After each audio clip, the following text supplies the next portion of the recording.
Pascal me dit que pensez-vous de la nouvelle règle du hors-jeu dite loi Wenger, ce qui favorise l'attaque bien sûr. Moi je suis totalement pour, donc je rappelle la loi Wenger. Là vous avez le défenseur, là vous avez l'attaquant. Voilà. Si l'attaquant il est comme ça, aujourd'hui il y a hors-jeu. Avec la loi Wenger, là l'attaquant ne sera plus hors-jeu. Alors effectivement il y aura des tas de choses, ça se jouera aussi au centimètre près. Mais au moins, il y aura cette notion du corps qui, je veux dire, longtemps, le fait d'être sur la même ligne était un facteur extrêmement important dans l'arbitrage du football, qui a totalement disparu avec cette VAR qui est en fait un truc de chef de gare. Mais j'espère que ce sera au moins expérimenté. Pascal me dit, que pensez-vous de l'arrivée de Mehdi Benatia comme directeur sportif mais non salarié du club? Ça m'épate un peu parce qu'on a déjà Papin qui est pas salarié du club, qui a tous les matchs. On a Benatia qui sera pas salarié du club et qui va prendre des décisions sportives. C'est bizarre ces fonctions hybrides maintenant à l'OM où on a des gens qui vont prendre des décisions mais qui sont pas vraiment au club. Soit Mehdi Benatia est l'homme de la situation, dans ce cas-là, il est embauché comme directeur sportif, soit il l'est pas et on le prend pas. Mais ça me paraît, comme ça, être une idée extrêmement saugrenue. Benjamin Meunier, penses-tu que la renégociation des droits TV soit liée au destin encore flou de Mbappé? Les diffuseurs ne veulent pas s'engager sans savoir s'il restera et à l'inverse, la Brune pousse la vente de crainte qu'il ne décide de partir. Déjà, le championnat, qu'on ne veuille ou pas, quel que soit le niveau de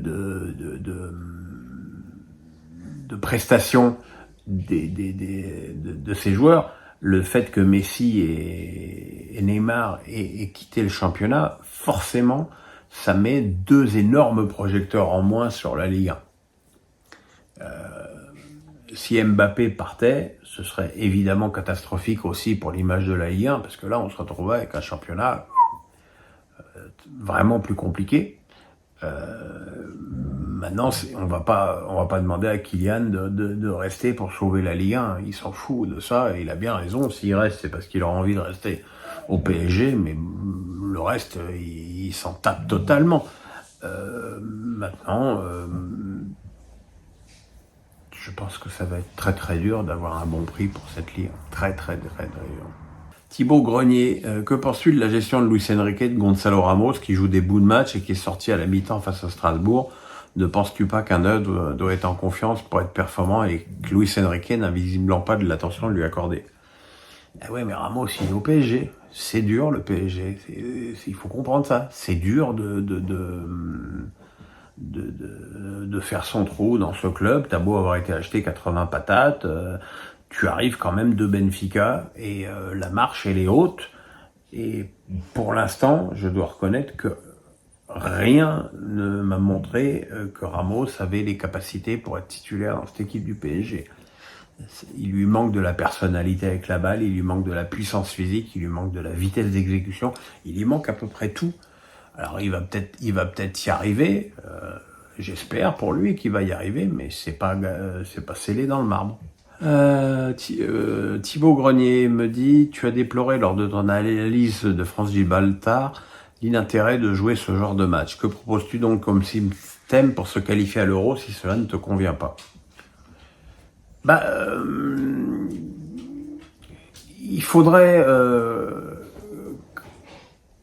organiser des pré-poules entre San Marin, le Liechtenstein, Gibraltar, Andorre, voilà, organiser des préqualifications et que l'équipe qui gagnerait cette poule-là, elle se retrouve effectivement dans la cour des grands.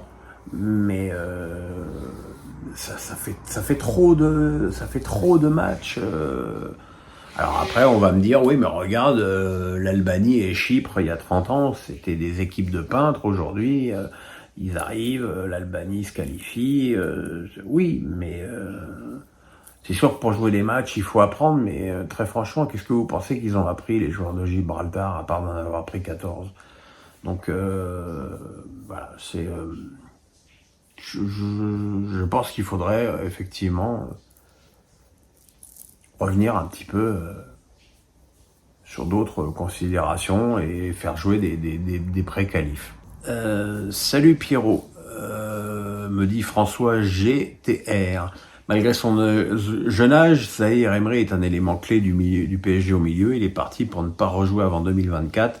Selon toi, quel impact son absence pourrait avoir sur le PSG? Est-ce que cela pourrait jusqu'à compromettre les chances de qualif en LDC? C'est un coup dur. C'est un coup dur, évidemment, mais il y a quand même d'autres solutions au milieu. Je veux dire, très franchement, si le PSG bat Newcastle au Parc, ils seront quasiment assurés d'être deuxième de leur poule. Donc, il n'y a pas de quoi non plus paniquer. Et puis, c'est vrai qu'il ne rejouera pas avant 2024. Mais enfin, on dit ça, on est le 20 novembre. Hein. Il reste 8 matchs. Donc, bon, ça va peut-être aussi lui permettre de souffler un peu. Question de Manu B. Énormément de blessés lors de ces matchs internationaux. Ne va-t-on pas arriver à une guerre entre les clubs et les sélections? C'est vrai que sur les 2 derniers rassemblements, on a eu les croisés de Neymar, les croisés de Gavi, la grosse blessure de Camavinga, la grosse blessure de Zahir Emery. Les joueurs jouent trop. Les joueurs jouent trop et on voit qu'on va rallonger la Ligue des Nations, qu'on va rallonger la Coupe du Monde, qu'on va rallonger la Ligue des Champions.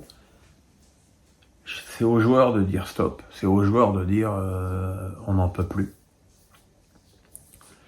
On n'en peut plus et peut-être quitte à faire grève, à accepter de gagner moins, mais il y a un vrai problème. Il y a un vrai problème à ce niveau-là qu'il faut régler. Et enfin, la dernière question de Sabrina Anticassos. Oh, Sabrina. Un mot sur Alexandra Bianchi.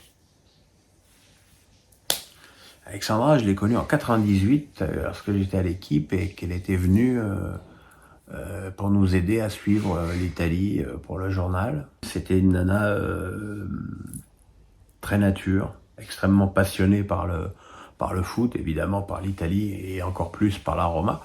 Mais voilà, c'était voilà, évidemment ça me touche parce qu'elle avait 1 an de moins que moi et que voilà, j'ai touché la mort de suffisamment près pour être évidemment bien conscient que ça peut tomber dessus à n'importe quel âge et dans n'importe quelle condition. Voilà, j'ai beaucoup de peine de son départ, mais je pense pas être le seul. Voilà, c'est sur cette note extrêmement gaie que je vous donne rendez-vous demain soir pour Grèce-France. Le pouce, on s'abonne. Passez une bonne journée. Moi, je vais à la piscine.